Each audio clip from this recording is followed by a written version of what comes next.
हमने 17 तारीख से संगठन की मीटिंगें शुरू करी थी। शुरुआत पंचकुला से हुई थी। आज हमने अपने 22 के 22 जिलों में अपने पार्टी के सभी सीनियर लोगों के और जिला की कार्यकारिणी की जिम्मेवारी जो है आगे और कैसे इसका विस्तार हो और संगठन के लोगों को जिम्मेवारियां दी जाए, संगठन को गांव के पंच के वार्ड के सत्र तक खड़ा किया जाए, इसके लिए अलग अलग जिम्मेवारियां लगाई है। और 15 दिन का समय दिया हमने फिर से कि इसको पंच के वार्ड के सत्र तक आप संगठन को खड़ा करो। मैं आपके माध्यम से हमारी पार्टी के जिलों के जो पदाधिकारी हैं उनको इस बात के लिए बधाई देता हूं कि जो जिम्मेवारी हमने 4 तारीख को इसी महीने की सब साथियों की लगाई थी, उन सब ने अपनी उस जिम्मेवारी को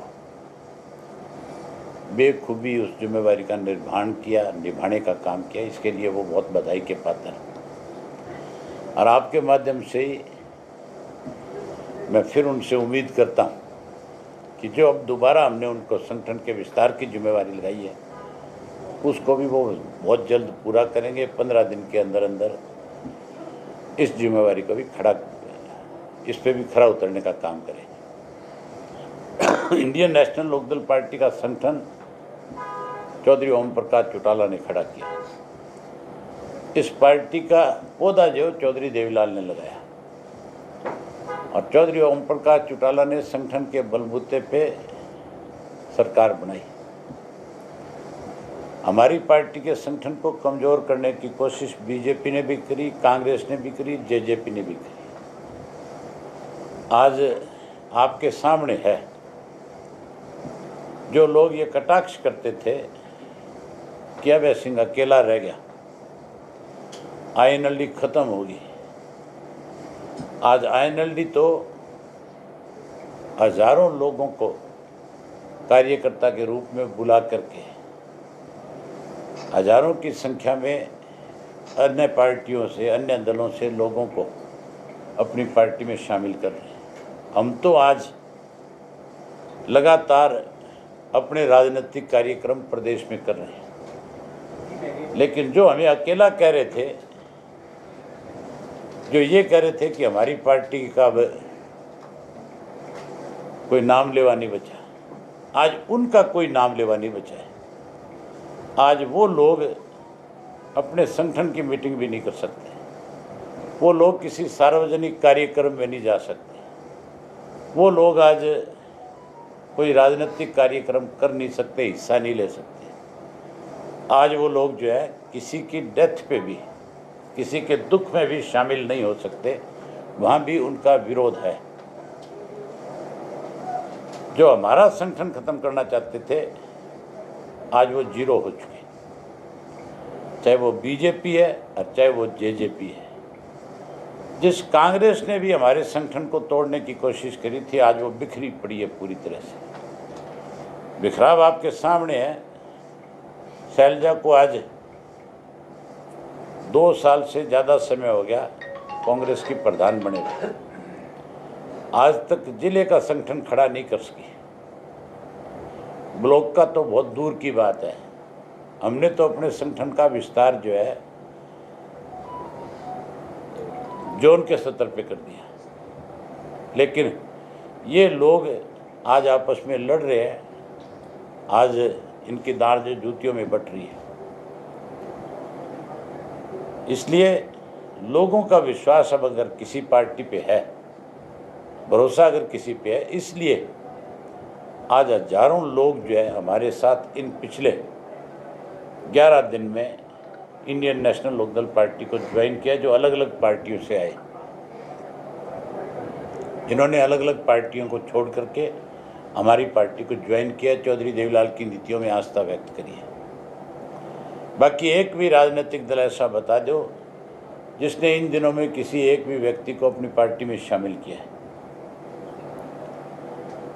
आज आपके सामने कि किस तरह से सत्ता में बैठे लोग और कांग्रेस के लोग इलाहाबाद के उपचुनाव से भाग रहे हैं। कांग्रेस अगर अपने आप को मजबूत कहती है तो फिर कांग्रेस ने डिमांड क्यों नहीं करी शैलजा ने, हुड्डा ने, कि इलाहाबाद में 6 महीने का समय पूरा हो गया, आपको सरकार को इलाहाबाद का उपचुनाव कराना चाहिए। क्योंकि ये लोग आपस में मिले हुए हैं। बीजेपी और कांग्रेस जो है दोनों एक दूसरे के हाथों में खेल रही है। हुड्डा तो पूर्ण रूप से आज कांग्रेस की कठपुतली है, इसलिए इस तरह की डिमांड नहीं करते। उनको पता है कि अगर चुनाव हुआ इलाहाबाद का तो फिर तुम्हारा सफाया हो जाएगा, फिर तुम्हारी जो लोगों में अखबारों में जो झूठ बोल रखी है तुमने, उसका पर्दाफाश हो जाएगा। ना कांग्रेस की जमानत यहाँ बचेगी और ना बीजेपी जेजेपी यहाँ से कोई 5000 वोट भी ले सकेगी। इनका भी सुपड़ा साफ होगा, इसलिए मैदान छोड़ करके भाग रहे हैं।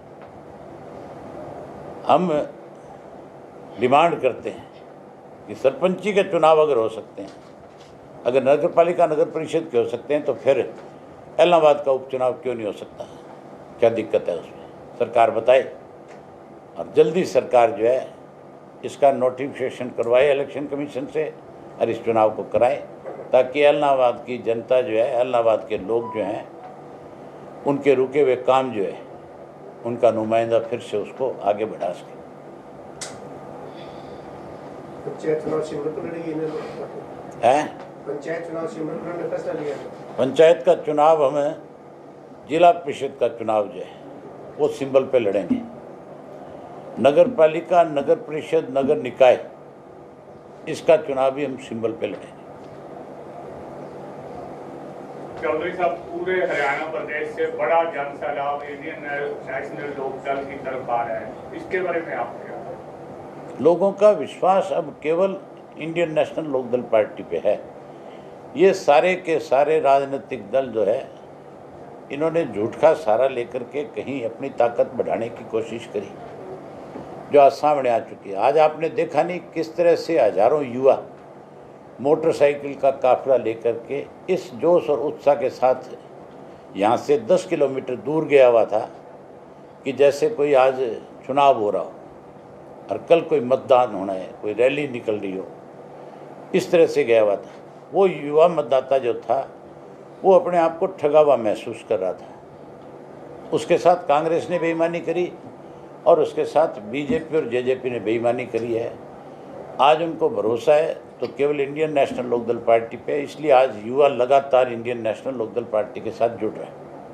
चौटाला साहब की अभी रिहाई को लेकर के जो रिहाई होगी, क्या भविष्य में इलाहाबाद उपचुनाव को लेकर के भी उनको उम्मीदवार के रूप में देख सकती है जनता? अगर कोई अड़चन नहीं होगी कानूनन, तो फिर चौधरी ओम प्रकाश चौटाला ही इंडियन नेशनल लोकदल पार्टी के उम्मीदवार होंगे, क्योंकि ये सीट चौधरी ओम प्रकाश चौटाला जी की थी।